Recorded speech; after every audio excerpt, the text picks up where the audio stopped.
Papo de Mãe está no ar. Ler, escrever, mergulhar nos livros. Ensinar o gosto pela leitura aos filhos é uma das deliciosas tarefas de ser pai e mãe. O programa de hoje convida você a fazer uma viagem pelo mundo dos livros, em boas companhias. Estarão com a gente a psicopedagoga Edith Rubinstein e a escritora Ruth Rocha, além de outras mães convidadas, todas escritoras, né, Mari? Isso mesmo, Rô, eu estou aqui com elas, mas antes de falar delas, olha que legal ali, a Caterine, nossa monitora, está lendo para o Rian, né, Rian? Tudo bem? Está lendo uma historinha para ele. Ele é filho do Viola, um dos cinegrafistas aqui do Papo de Mãe, um dos câmeras. E a gente tem uma biblioteca, tem a dos adultos e tem a infantil lá atrás também, né, Rô? Porque a gente faz questão também de promover aqui para as crianças esse acesso à leitura e aos livros. O livro ele tem que estar sempre à mão, né, das crianças. E olha, essas mães aqui, elas estão ainda mais envolvidas com esse universo literário, né? Porque elas escrevem para os filhos ou netos. A Ruth é mãe, a avó, a Cissa também mãe e avó. E estão aqui, olha, mães de várias gerações, escritoras de várias gerações, como a Pepper, a Débora e a Cissa, que eu falei para vocês. Veja os destaques do programa.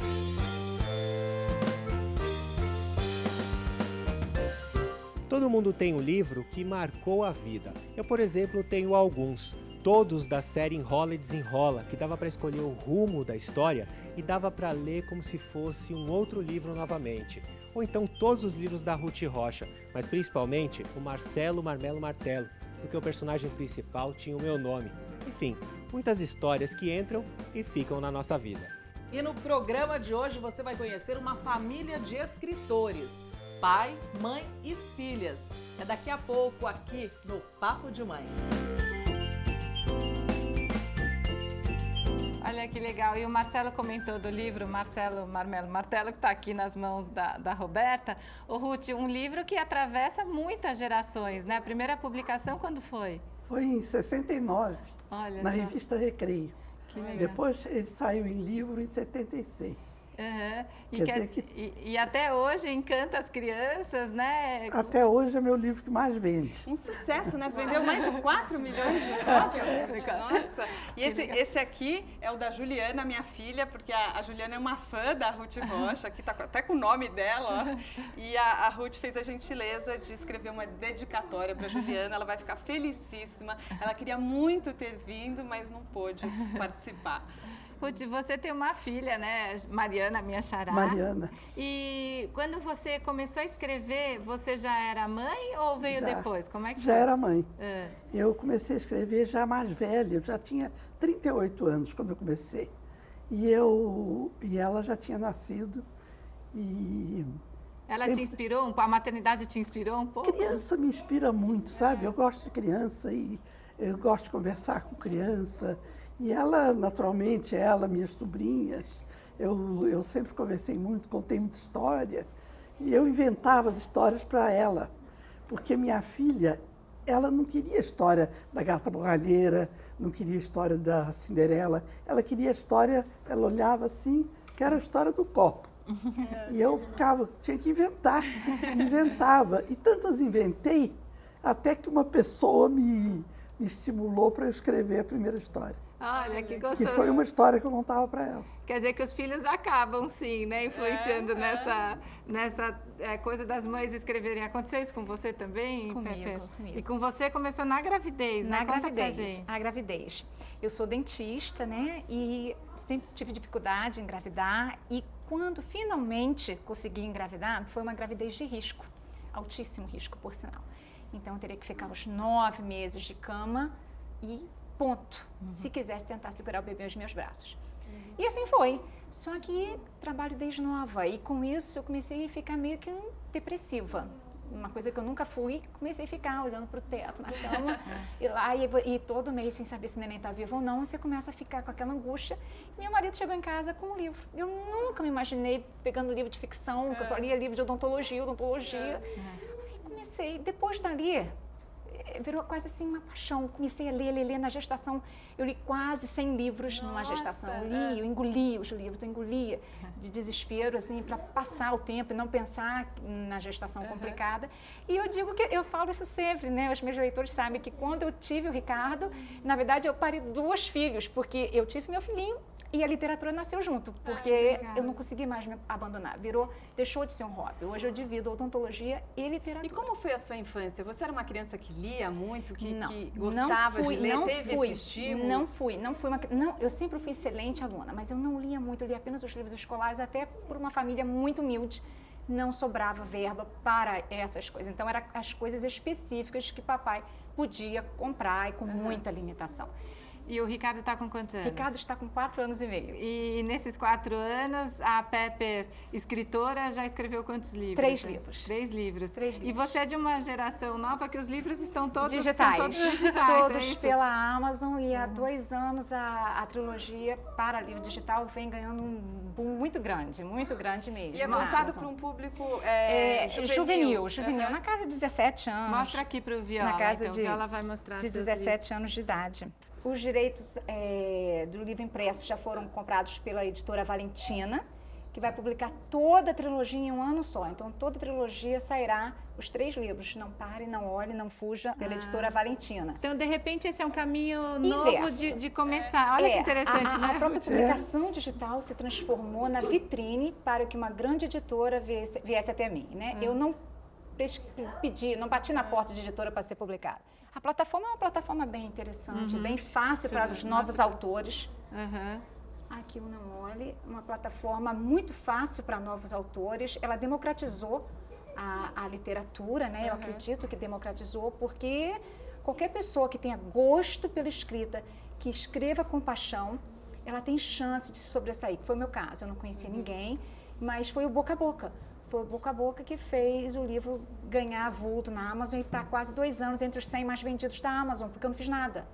Eu não fiz nada. Foi você escreveu Eu escrevi. Né? Eu digo assim, e fui conversando com os leitores na internet o tempo todo, que é uma ferramenta muito forte. E foi isso. E eles foram... Pode tirar. Então, depois você conta mais também como que é esse caminho, porque às vezes tem tanta gente que tem essa vontade também, outras mães, né? Claro. Edith, qual a importância da literatura infantil para o desenvolvimento da criança? Então, acho que para qualquer pessoa, né? Eu acho que nós somos feitos de narrativas.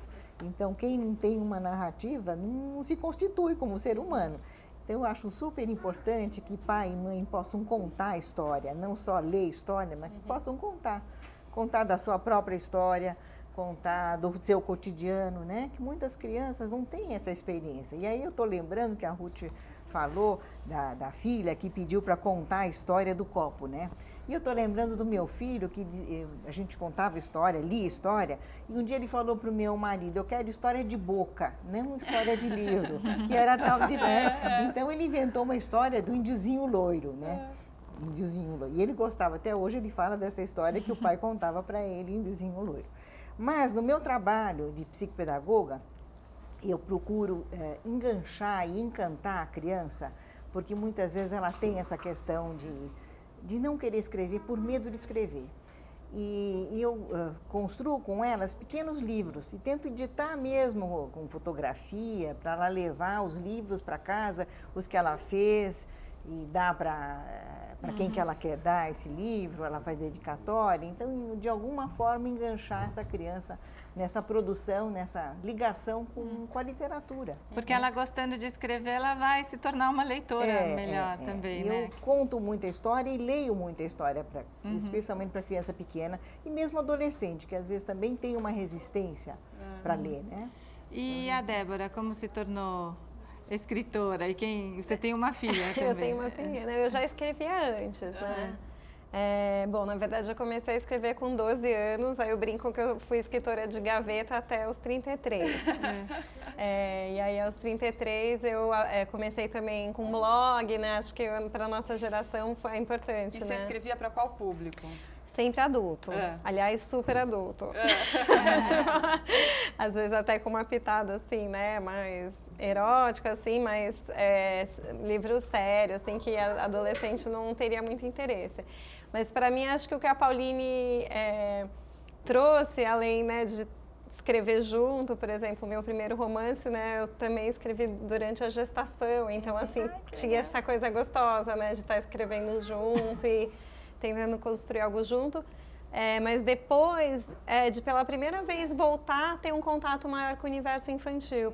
E aí eu comecei, óbvio, né, a gente fica fascinada e aí você começa a ficar até meio boba, assim, né? Então às vezes eu tinha vontade de escrever, mas eu pensava, eu acho tudo uma graça, então não tenho senso crítico, assim. Então aí eu fui tateando, assim, e acabei começando também o meu primeiro juvenil para um público de 13 anos. Qual que é? Que é o Antônio Descobre Veredas. Que eu acho que foi um reencontro com talvez a fase da infância, né, adolescência, que mais me marcou, porque eu ainda consigo sentir muito dentro de mim como eu pensava naquela época. É incrível, assim, tipo, quando eu estou escrevendo, parece que eu ainda tenho 13 anos. Tem uma coisa de resgate, assim. E de entender, sabe, essas crises que hoje às vezes parecem bobas, né? Principalmente assim quando a gente é mãe, que tem tanta responsabilidade, mas parece que assim, eu volto e eu sei o que é, sabe? A vida ser um tédio, você achar que você nunca vai ser nada, e que tudo é um saco, e que aquela menina não te olha. Então foi bacana, assim, estar reconectando comigo mesma naquela etapa e também tentando, né, assim, através das historinhas da Pauline, das coisas que ela faz, pensar pérolas e histórias bacanas e momentos especiais que possam dar margem à literatura. Como foi para sua filha? Hoje ela é uma adulta já, né? Como foi conviver com uma mãe escritora de livros infantis? Olha, eu acho que além de ser escritora, na verdade, a minha pós-graduação foi em orientação educacional. Então eu sabia que não é assim.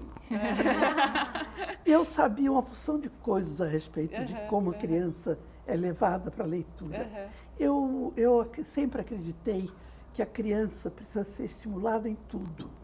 Não é? Eu sempre acreditei que a criança que gosta de ler, não pode generalizar, porque nada em educação a gente pode generalizar, né? Cada caso é um caso, cada criança é uma criança. Mas, na verdade, existem muitos estímulos necessários para que a criança leia. E os mais importantes são saúde. Né? Cuidar da criança, que ela tenha saúde, que ela coma direitinho, que ela durma bem, que ela veja bem, que ela ouça bem. Né?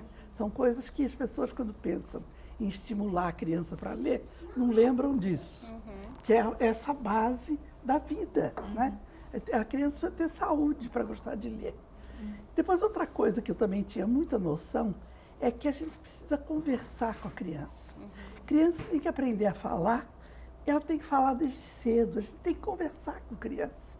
Tem que ouvir a criança, coisa que muitos pais não ouvem. Tem que ouvir o que a criança diz, responder. Tem que estimular a fala, porque a fala é o começo da leitura. Né? Quem não sabe falar, não sabe ler. Então, a criança tem que falar, a criança tem que ouvir. A criança tem que ser estimulada para viver, na verdade. Não é? Então, eu tinha muito isso claro na minha cabeça, que tem que estimular, conversar, bater papo, cantar muito com a criança.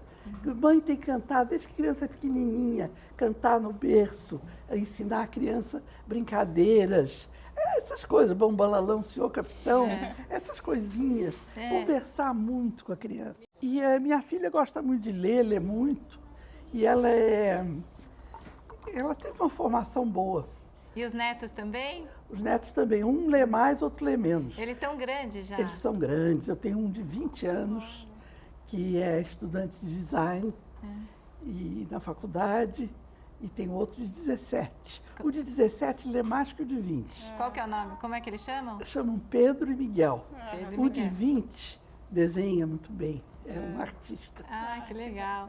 E a Cissa também tem os netos. São 3 filhos, né, Cissa? São 3 filhos. E dois netos. Os netos estão com que idade? Já estão grandes também. Um tem 18. Hoje eu saí, ele estava fazendo a barba.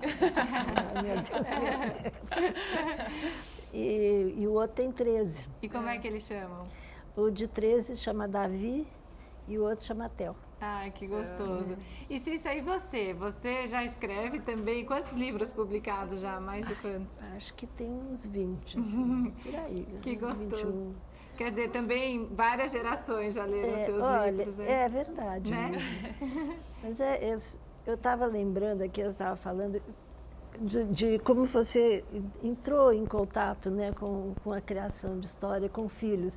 Eu entrei, na verdade, com a minha irmã, que a minha irmã é 14 anos mais nova que eu. Então, ela queria muita história, eu contava história para ela. E às vezes eu tinha preguiça de buscar um livro para ler. Eu falava, não, agora não estou com preguiça, não vou ler. Ela dizia assim, não precisa ler, me conta uma história de cabeça. Eu já falo de boca de cabeça. Aí eu contava história, aí eu me lembro que eu contei a história que tem no Macunaíma, daquela cabeça de cobra que vai, ela não dormiu de noite. Mas aí foi com ela que eu comecei a ver essa coisa de história e tal. E quando meus filhos foram crescendo, eu também contava bastante história para eles. Eu gostava muito de viajar com eles, então eu punha eles no carro e ia. Né? Uma vez eu fui até o Pará. Nossa, de São Paulo até o Pará. Contando eles eram maiores.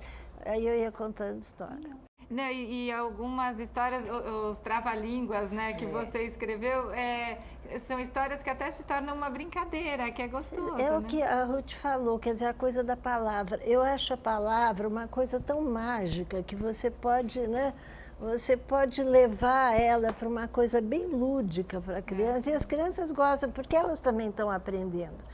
A palavra é um assunto para a criança que está começando a ler, que está começando na escola, né? E agora, por exemplo, a gente vê o lado bom da internet, que os seus livros estão lá, os livros digitais, mas, por outro lado, a internet pode ser um concorrente para os livros também? Porque nem sempre eles estão ali no iPad para ler um livro, né? Às vezes não, claro que sim, é um joguinho, claro acaba sendo uma concorrência. Televisão é concorrente, cinema é concorrente. E tudo é concorrente. Porque não pode deixar uma coisa substituir a outra. Olha, eu fiz uma pesquisa aqui, ó. Ler é apenas o 7º hábito preferido do brasileiro nas horas vagas. O primeiro é ver TV. Pois é. Aí quem sabe a gente caminha um dia para mudar isso, né? Vamos mudar. Mas eu lembro, olha, eu sou filha de imigrante, sou imigrante também, nasci no Uruguai. E aí, quando eu vim para o Brasil, tinha 5 anos, não tinha TV. Quer dizer, estava começando em 1950 a TV. E eu me lembro que eu lia muito, porque nós não tínhamos TV em casa, né? Então, hoje é muito fácil para a criança ir para a TV ou ir para o iPad, ir para esses joguinhos. Então, eu acho que a tua proposta aí de colocar um livro que possa ser lido no iPad é uma coisa inovadora, né? E no próximo bloco vamos receber a Ariane Carraro, redatora-chefe da revista Crescer, que todo ano faz uma lista muito legal dos melhores livros infantis. Enquanto isso, fique com Marcelo Zanini e um papo pelas ruas sobre literatura. Cecília, eu vi que você está lendo um livro aqui. Qual é? Harry Potter e a Pedra Filosofal. Por que você escolheu esse livro? Eu ganhei, é uma coleção, eu adoro os filmes. O que você está achando do livro? Interessante, é parecido com o filme, só um pequeno detalhe foi diferente. Você lê bastante? Eu ganho vários livros, eu gosto. Lucas, qual que é o seu autor preferido? É o George Martin, que escreveu A Guerra dos Tronos. Eu gosto bastante da série que ele fez, né? É bem longa, dá pra gente passar bastante tempo lendo ela. Por que você escolheu o livro dele? Bom, ele não é tão infantil como a maioria dos livros são atualmente, assim, de aventura. E tem, tipo, muitas batalhas no livro, muita guerra. Eu gosto bastante desse estilo de livro.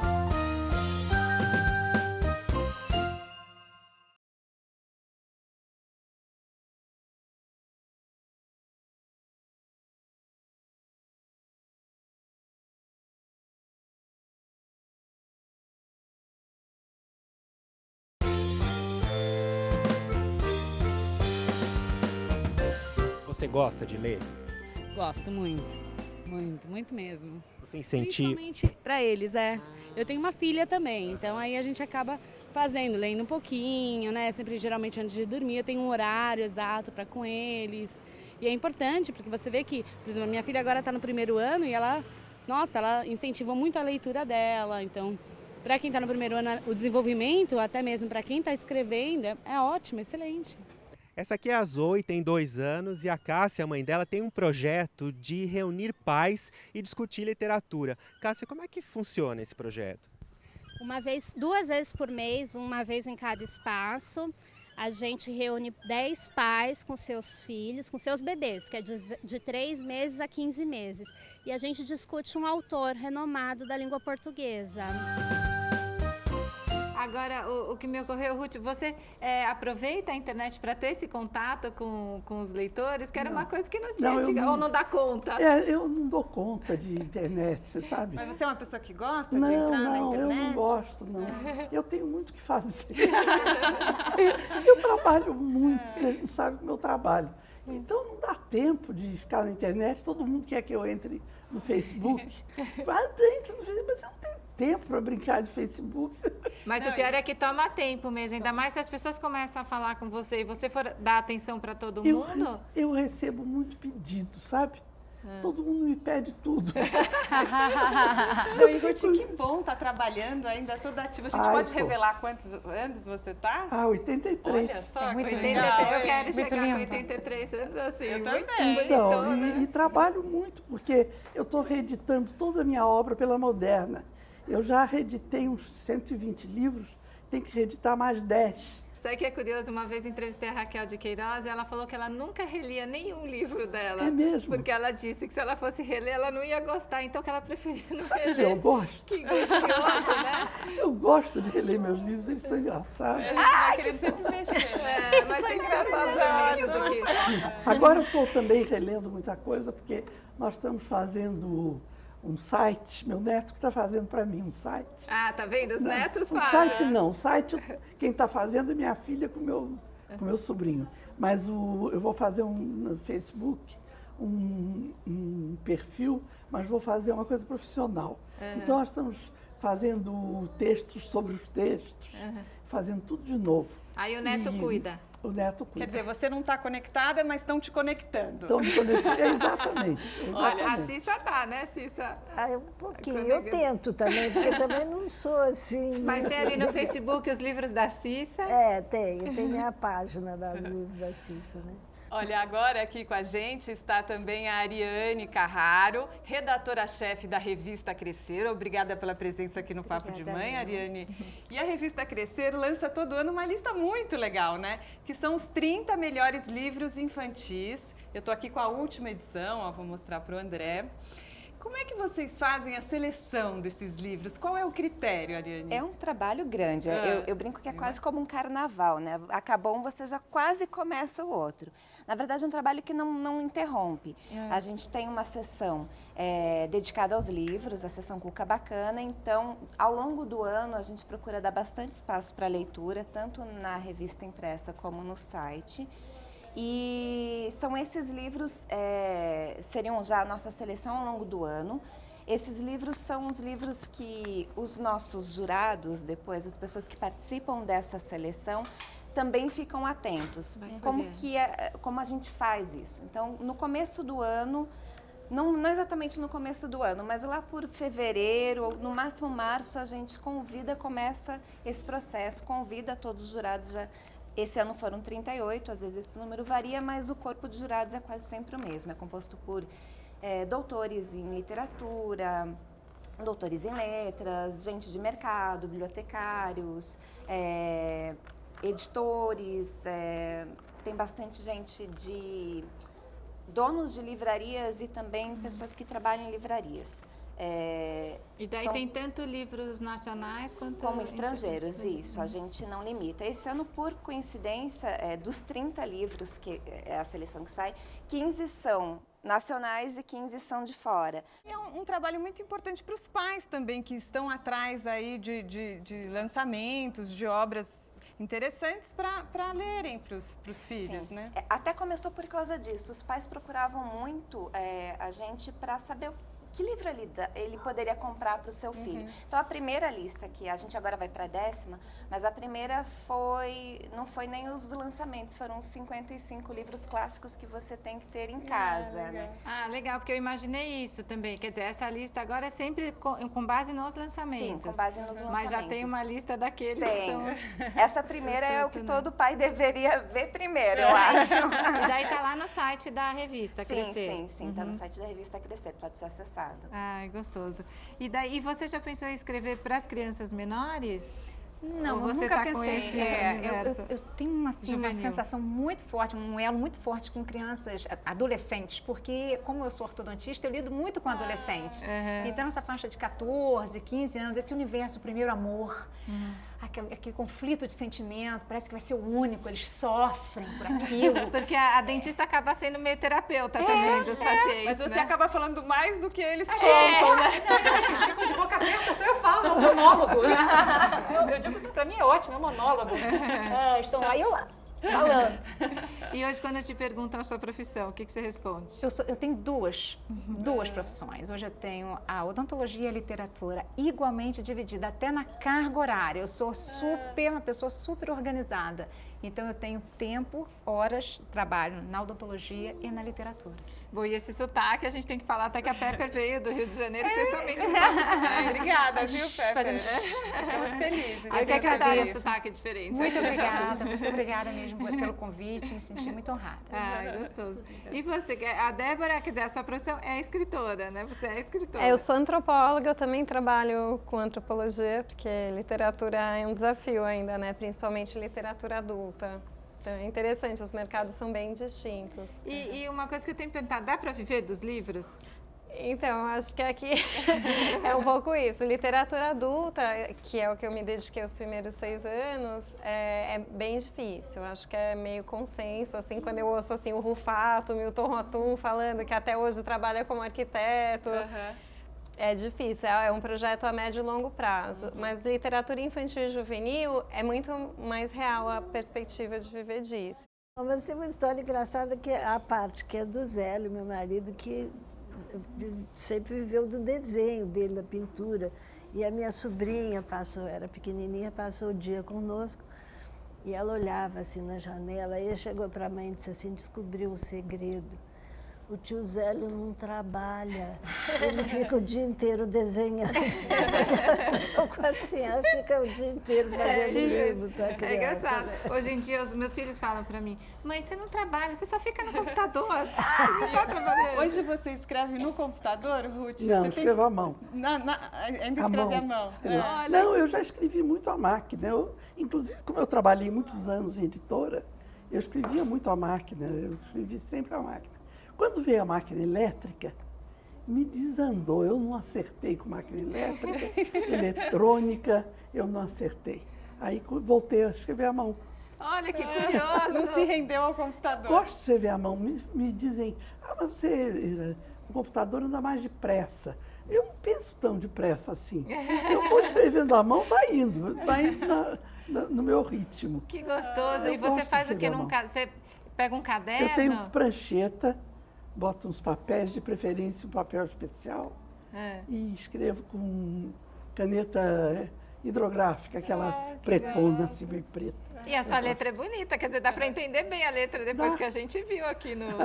Mas, Edith, um problema que eu vejo hoje dessa geração atual é que eles acabam falando menos e escrevendo menos, porque eles se falam muito através dos WhatsApp.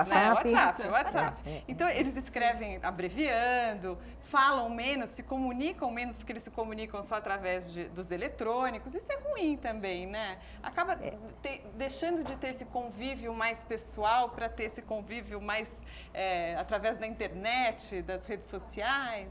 Pois é, eu acho que aí cabe os adultos, quem trabalha com educação, mesmo escola, oferecer esse espaço de bater papo, de ter essa roda de conversa. Eu acho que a criança pequena na escola tem a oportunidade de ter essa roda de conversa, mas já quando ela entra no ensino fundamental 1, ensino fundamental 2, muito pouco espaço há, porque os pais estão muito preocupados com a produção e não tem conversa. Eu acho que essa conversa, eu concordo muito com a Ruth, se eu sei falar, eu consigo entender o conteúdo. Mas se eu não sei parafrasear o que eu li, eu pouco posso aprender sobre aquilo. Então, as pessoas não podem correr o risco de serem adultos que não sabem se expressar, né? Então, acho que tem que abrir espaço, né, para esse papo, para essa conversa. Eu acho que é um caminho de quem trabalha com educação, de abrir espaço na sala de aula para conversar.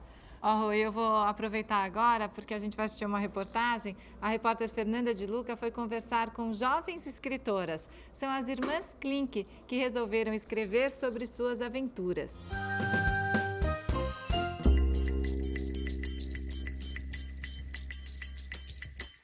Amir Klink ficou conhecido como navegador solitário quando, em 1984, atravessou sozinho num barco a remo o Oceano Atlântico. A aventura resultou no livro 100 Dias Entre Céu e Mar, que já vendeu mais de 2 milhões de cópias. De lá para cá, ele escreveu outros 7 livros, todos de sucesso com histórias reais sobre lugares inusitados. A Marina, a esposa do Amir, que lançou esse livro belíssimo de fotos. Agora deve ter sido muito difícil selecionar. É difícil porque eu já fiz 15 viagens para a Antártica, eu já tenho uma coleção bem importante, um acervo bom de fotografias e, enfim, existe a limitação do número de páginas e acaba que a gente tem que tirar algumas que gostaria muito de ter deixado. Dor no coração. O editor falava, não vai caber, e aí a gente tem que tirar. Dizem que filho de peixe, peixinho é. É por isso que as filhas, as irmãs Klink, Laura e Tamara, que são gêmeas, e a caçula Marina, têm quase que destino certo para as férias de verão. Um paraíso gelado, a Antártica. Já foram mais de 7 vezes. E uma dessas idas resultou neste livro, que é praticamente um diário de viagem. E que é muito utilizado também como livro paradidático em várias escolas públicas e particulares de todo o país. E é por isso que eu estou aqui para bater um papo com as 3. Tudo bem, meninas? Tudo bem. Em uma das viagens, a gente teve que perder um mês de aula. E a escola pediu para que a gente fizesse uma apresentação para os alunos para mostrar o que a gente aprendeu na viagem, além das lições de casa. E aí a gente pegou esses registros e junto a gente conseguiu montar um livro que conta algumas experiências ou coisas que a gente aprendeu lá. Os livros hoje que são publicados sobre a Antártica, sobre os animais, a vida lá, se vê muito mais de pessoas que já entendem bastante do assunto, são formadas em biologia marinha e tem essa linguagem mais científica mesmo, que quando a gente começa a ler a gente já desanima, que é para quem quer estudar isso. E eu acho que esse livro conta um pouco, mistura tudo isso com um pouco das vivências. E eu acho que fica melhor de ler alguma coisa, fica mais legal de ler uma coisa quando as pessoas estão contando da experiência que elas viveram, assim. Viajar para mim é registrar e poder dividir com os outros também, que às vezes não tem a oportunidade de ir para os lugares que a gente vai. E acho que é por isso que é importante a gente ir para esses lugares diferentes e registrar. A gente sabe que não é todo mundo que vai conseguir ir para a Antártica um dia. Já que a gente tem essa oportunidade, por que a gente não divide com os outros? Sem isso não faria sentido para mim. Quando você volta de uma dessas viagens, imagino que seus amigos, colegas devem ficar super curiosos, né? Quais são as perguntas mais comuns? As pessoas fazem sempre perguntas do tipo, você comia peixe? O que você comia lá? O que você fazia lá o dia inteiro? Não tem nada para fazer. Acho que essas são perguntas que mostram que as pessoas não têm tanto conhecimento, um conhecimento básico. Que, por exemplo, a gente não pode pescar na Antártica. Na Antártica existe uma regra que foi estabelecida pelo Tratado Antártico, que, na verdade, essa regra serve para favorecer a conservação do ambiente, mas essa regra fala que você não pode chegar a menos de 5 metros de nenhum animal. Mas se o pinguim chega até você, aí, bom, você não teve muita escolha. E nesse caso, foi a única vez que a gente chegou tão perto de um pinguim, a gente teve que mexer nele para conseguir tirar ele da mochila, porque ele estava dentro da mochila. Uhum. Aí a gente tirou foto e tal, tá no livro. Mas foi interessante ver como os animais tão assim, exóticos reagem à presença humana. Esse pinguim especial era bem curioso. Sem dúvida, essas garotas têm muita história para contar. Tanto que já estão planejando um segundo livro. Quem sabe até sobre geografia. Olha, que gostoso, né? E que legal, tudo que elas disseram me ocorreu que quando você escreve, você divide uma experiência, né? Claro. Que pode ser uma experiência de vida ou um sentimento seu. Escrever é dividir com o outro, né? E ler é uma maravilha porque você fica o tempo inteiro conversando com gente que fez outras coisas, que andou em outros lugares. Por isso que ler é tão emocionante, né? E a quantidade de conhecimento que elas adquiriram e estão dividindo agora, né? É uma beleza, né? E elas são tão jovens, tão bonitinhas. E eu vi aqui na lista da revista Crescer o poder das imagens, né? Que são os livros sem texto, né? Sim. Os livros só com imagens, que é uma tendência, né, Ariane? Eles têm aparecido cada vez mais, a gente tem notado isso, não só nas prateleiras das livrarias, mas na própria lista. Então, a gente até teve que separar, a gente procura sempre separar um pouco dos livros que aparecem, e acho que são 5 ou 6 que esse ano entraram, 6 que entraram nessa lista. São livros incríveis e que mostram que você não precisa ter necessariamente texto para contar uma história. Vocês desenham também? Porque a Cissa desenha, né, Cissa? Você também ilustra, Cada né? vez menos. E a Cissa fazia uma tirinha também, né? Eu fui 20 anos cartunista, né? Fazia uma tira diária na Folha de São Paulo. E fiz também, publiquei fora, publiquei na África, publiquei na Espanha, na Inglaterra. Era divertido. E agora você tem desenhado menos? Agora tem desenhado menos. Vocês desenham? Não. Você desenha, Ruth? Não. Mas eu vejo que a criança meu marido gosta de desenhava, desenhar. né? Ele desenhava? Eu tenho vários livros com ele. Ele que era Ele o que ilustrou a ilustrador. Odisseia, a Ilíada. Nós temos uma série que chama Miguel e Pedrinho. E era homenagem aos nossos netos. E eles, então, são tatuzinhos. E ele que desenhou, nós fizemos 8 livros. Ah, que gostoso. O Zélio, seu marido, já ilustrou? Ele ilustrou alguns livros meus, né? E o Ziraldo, seu cunhado, também. Gostoso, tudo em família, tá vendo? A família toda, né? Vai pegando. Ariane, obrigada pela presença aqui no Papo de Mãe. Qual o site da Revista Crescer? É revistacrescer.globo.com. Tá legal, obrigada, viu? A Revista Crescer, sempre nossa parceira, divulgando o Papo de Mãe, a gente agradece. Obrigada, a gente que agradece. Olha, nossa conversa continua no próximo bloco. Vamos receber aqui a Márcia Leite, da editora Pulo do Gato. Ela vai poder dar dicas para as mães que pensam em publicar livros. Fique com a gente aqui na TV Brasil. Minha mãe gosta que, ela fala que eu tenho que falar para ela em vez de fazer diário, mas eu quero começar a fazer um. Então você conta as coisas que acontecem com você para sua mãe. Uhum. Se ela resolvesse escrever um livro contando suas coisas, contando toda a sua vida, a vida dela como mãe, o que você acha? Ah, vai ser legal, não sei. Sei lá. Se ela contar algum segredo? Aí eu ia ficar bravo com ela. Eu gosto muito de ler. E o que você está lendo agora? Agora eu estou lendo um livro chamado Percy Jackson. É uma série, são 5 livros. Eu já estou no 4º livro. E é muito legal, porque são coisas sobre a mitologia grega antiga, misturada com o mundo atual. Então eu acho isso, assim, muito divertido de ler e é muito legal. O que você está lendo agora? É Diário de um Banana. O que você está achando do livro? Eu acho bem legal, bem interessante. Conta um pedacinho aí dele. É assim, ele tem um amigo que se chama Rowley e eles vivem várias aventuras legais na escola. Tô lendo bastante e eu sempre gosto de ler um pouquinho cada dia, né? Pra conseguir ir aos poucos conseguindo terminar o livro.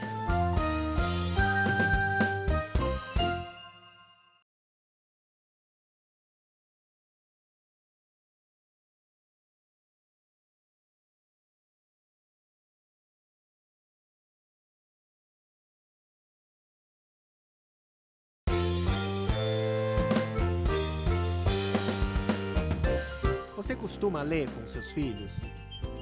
Quando tem um tempo, sim. E como é que é essa rotina? Você lê para eles, eles leem, vocês lêem juntos, ou você indica um livro, como é que é? A gente lê junto alguns livros, sim, quando eu tenho tempo. Flávio, Você incentiva a sua filha a ler? Sim, incentivo muito. Como é que você faz? Então, toda noite antes dela dormir, eu pego um livro e leio uma história para ela. E aí, que tipo de história? Contos de fada, livros da escola, que incentiva a ler. É esse tipo de leitura, mais didática, assim. Você tem um livro que marcou a sua infância e que você lembra até hoje?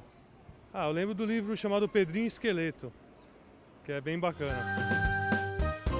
Olha, agora aqui com a gente está também a Márcia Leite. Ela é diretora editorial da editora Pulo do Gato. Obrigada pela presença aqui no Papo de Mãe, Márcia. A Márcia também é escritora. A Márcia também é mãe, né, Márcia? São quantos filhos? São 3 filhos. A mais nova com 20, a Júlia, que está aqui conosco com 23, e o mais velho com 29. Nossa, são filhos adultos já. São. Já tem netos? Não. Não. E o que uma escritora infantil precisa ter? Acho que ela precisa, eu basicamente creio que o que ela precisa mais ter é história para contar. Né? Porque ninguém escreve nada se a gente não tem alguma história para contar. E aí eu acho que, como a Edith falou, a gente é construído de narrativas. E nessa hora em que a gente começa a escrever, existe todo um resgate que anda de mãos dadas com a imaginação, que eu acho que é vivência, né, memória, e a imaginação. E a partir daí as histórias vão sendo construídas por cada escritor com um processo, né? Nem todos têm a mesma forma. Eu particularmente gosto de ser surpreendida durante o processo de estar escrevendo. Eu não consigo iniciar uma história já sabendo todas a trama construída. Eu gosto de me surpreender enquanto eu escrevo. Então, eu tenho alguns pontos de partida e de chegada, mas o caminho é sem, vamos dizer assim, uma trilha Sem muito script, assim. Sem um script. Você trouxe alguns exemplares aí da editora Pulo do Gato, né? É uma editora voltada para a editora Pulo do Gato, ela é uma editora nova, né, no mercado. Ela tem só 3 anos, foi fundada por mim e por meu marido, que também é editor e escritor, Leonardo Chianca. A editora, ela tem ainda poucos títulos e foi um projeto nosso, pessoal, de juntarmos a nossa experiência como escritores, editores e educadora, que eu também sou, para construir um acervo que, de certa maneira, representasse um pouco aquilo que a gente acha que faz falta nos catálogos das grandes e já consagradas editoras. Eu fiquei curiosa sobre a rotina de vocês para escrever. A Ruth estava dizendo que escreve à mão, tem uma rotina, tem uma hora do dia que você escreve, como que é? Eu sou muito desorganizada. Não, eu sou muito organizada até. Mas essa coisa de horário, eu inclusive, trabalhei a vida inteira, trabalhei em empresa, muitos anos, tinha hora para entrar, tinha criança pequena, tinha que levar para a escola, trazer da escola, levar no dentista, trazer do dentista, fazer festinha, levar no ortopedista. E eu agora não tenho mais horário para nada. Também não tinha, porque não tinha tempo. Acontecia às vezes de trabalhar da meia-noite às 4 da manhã? Acontecia. Eu, quando trabalhava em empresa, que eu trabalhava 8 horas por dia, claro que eu tinha que fazer tudo fora de hora, né? Eu fazia no fim de semana, eu fazia... Todos os meus livros eu escrevi trabalhando fora. E a sua rotina para escrever, como é? Muito parecida com a dela, porque eu não parei em momento nenhum no consultório lotado e eu escrevo nas horinhas vagas, eu tenho um dia e meio, uma tarde e meia separada e as madrugadas. E a sua rotina, como é? Não, é mais estruturada. Eu preciso... Principalmente para adulta, né, eu preciso de bastante tempo e silêncio absoluto. E eu sou super dorminhoca, então não rola de ser à noite. Então, desde que nasceu a Pauline, acho que isso é um desafio, né, para as mães. Encontrar um tempo que eu não quero tirar dela também, né, que a gente cuida lá em casa. Porque vocês acabam escrevendo em casa. Ou você sai? Então, eu aluguei um estúdio esse ano. Olha como cada uma funciona de um jeito. Porque eu não consigo, eu preciso de um espaço. Se concentrar mesmo. Então eu Não, aluguei um estúdio. Ninguém respeita, não. Entra, olha, o encanador chegou, aí ok, aí você dá ordem, digita, faz isso, então, continua. Na minha casa também. Não é? É Ninguém assim. respeita. E você, eu faço todo o meu trabalho de noite. À noite? 10 horas, assim, eu vou até 2 da manhã. Olha, como tem gente... É porque à noite, eu já trabalhei muito à noite, assim, também até fazendo os textos, os roteiros do Papo de Mãe. Tem um silêncio na noite que não tem no dia, né? Mas a criança precisa de disciplina, né, Edith? A gente está falando aí dos adultos, mas a criança na hora de estudar, de fazer uma lição de casa, de escrever, aí é importante ter uma disciplina, sentar direitinho, ter um ambiente ali propício para isso. Eu acho que sim, mas acho que as coisas também estão mudando, porque as crianças conseguem hoje, ao mesmo tempo que estão escrevendo, estão ouvindo algum som, ou estão... Então, eu acho que é diferente da minha geração, né? Já se acostuma a fazer Mas mais de uma coisa. É por causa da disciplina das crianças que a gente é sobrecarregada. Porque a gente faz a disciplina das crianças. Verdade. Porque tem hora para a escola, tem hora para o dentista, tem hora para o ortopedista. E não sobra hora para gente. Não sobra hora Ou pra talvez gente. uma disciplina interna, né? Não sei se é tanto a disciplina externa, mas uma disciplina interna, de poder separar. Bom, agora eu vou fazer isso, depois eu faço aquilo. Então é mais difícil, eu acho, que hoje para o adolescente de hoje, ou criança de hoje. Sim, esse costume de trabalhar à noite você criou na época que seus filhos eram pequenos? Era Exatamente. Eu era pequena. E deu certo, porque eu acostumei, agora não sei, se eu for deitar sem escrever, sem nada, cedo, eu não durmo, eu fico lá fritando, né? Mas olha que interessante, eu encontrei no blog Dose Literária um texto bem curioso sobre as grandes escritoras que são mães também.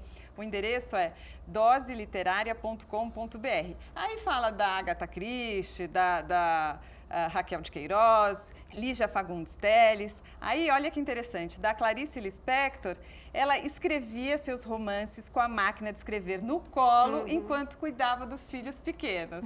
Quer dizer, aí também sem disciplina nenhuma, mas dava um jeito ali para fazer o que ela Devia gostava. escrever com uma mão só ainda. Uma vez eu tinha uma amiga que ela batia com uma mão só, assim. Engraçado, né? Esse negócio de bater a máquina, eu estava lembrando outro dia, eu estava aqui teclando, e os meus filhos, mãe, por que você bate tão forte? Vai quebrar o seu computador. Falei, ai, filha, é porque a mamãe aprendeu na máquina de escrever. E não pode contar que quando a gente começou a trabalhar, era a máquina de escrever. Ainda era a máquina de escrever. Ai, gostoso, gente. Muito legal conversar com vocês. Chegou ao fim o programa, infelizmente. Mas vou passar uma última rodada para vocês divulgarem site, tá bom? Divulgarem os livros. Vou começar pela Pepper, então. Então, meus livros estarão à venda esse ano pela editora Valentina e quem quiser conferir é www.fmlpepper.com.br. Tem tudo lá, teaser, blog, novidades, tudo, a minha fanpage, perfil. Entra lá e conecta comigo. E dá para baixar por ali o livro. Dá para baixar o primeiro capítulo de cada livro, digitalmente a pessoa pode ler e ver se ficar interessada, aí dá uma chance. Legal, obrigada. Obrigada a você. E a Débora? O meu, acho que o site dá... Bom, hoje botando no Google também, tem muito material online e tal, mas a editora Biruta, né, tem todo o material sobre esse, que é o primeiro juvenil. E no Facebook também, quem quiser visitar, deixar mensagem, pedidos, desabafos, sempre pode servir de fonte de inspiração. Obrigada pelo convite. Débora. E a Cissa? A Cissa tem a página no Facebook? Tem uma página no Facebook. Eu tenho várias editoras que já publicaram meus livros, né? Então, eu acho que na minha página você pode ver o nome dos livros e aí, querendo, tá lá a editora também, porque às vezes vai na livraria, tem tanto livro de criança, né? Tudo meio jogado, porque as crianças vão lá ler, jogam no chão. Então, eu sempre acho que pela internet os pais compram mais sossegadamente, né? Você pede, dá o seu cartão e lá vem o livro pelo correio. E a Ruth? Olha, o livro que eu lancei mais recentemente foi Poemas que Escolhi para Crianças. Eu ganhei o Jabuti, 3º lugar. E é um livro que é uma antologia de poesia brasileira para crianças. Ai, gostoso. E eu queria lembrar aqui que eu tenho os livros didáticos, porque a gente fala muito dos livros literários, eu tenho muitos livros didáticos, paradidáticos. Os meus didáticos são As Pessoinhas, que é uma coleção para 3, 4 e 5 anos, para educação infantil, junto com a Ana Flora Camargo Coelho. E tenho Escrever e Criar, uma nova proposta. Também ganhei, pelas 2 séries, eu ganhei o Jabuti, ganhei uma de livro do ano. E então quero lembrar, eu estava meio com remorso, que eu não falei dos meus didáticos. Falou, que bom, então, que eu gostoso. lembrei agora deles. Legal, a gente vai divulgar também no portal do Papo de Mãe, todos os livros, tá bom? Edith, tem Eu tenho algum um site, né, e também tenho o Facebook. No site é seminariosdepsicopedagogia.com.br e eu também escrevi um livro, mas aqui é para profissionais da área, o estilo de aprendizagem e a queixa escolar entre o saber e o compreender. Ah, que gostoso. A gente fez recentemente um programa sobre dificuldade de aprendizagem. A gente fez um programa sobre isso. Legal. Obrigada. E a Márcia, além dos livros da editora Pulo do Gato, ela trouxe os seus livros, os livros que você escreveu, eu já né? tenho uns 40 livros publicados. O meu primeiro saiu também, eu lembrei de vocês, quando eu estava esperando o meu primeiro filho. Então, acho que isso é contagiante, né? E o mais recente qual é? O mais recente é esse, Os Incomodados que Se Mudem, que casualmente é da Pulo do Gato. Mas eu gostaria de promover o Olivia Tem Dois Papais. Qual que é? Não está, Os Incomodados está aqui.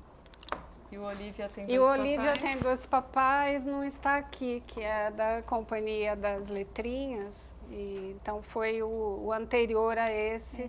E tem uma temática interessante que eu acho que é boa para problematizar e aproximar as crianças. Ela é filha de um casal gay? De um casal, isso. A gente também já fez um programa aqui com pais gays. É bacana, eu acho importante.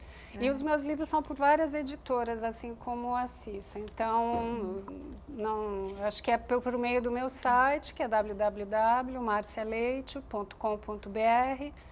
E o site da Pulo do Gato, que também é fácil de encontrar, www.pulodogato.com.br. E temos também nossa página no Facebook, tanto a autora como a editora. Tá legal.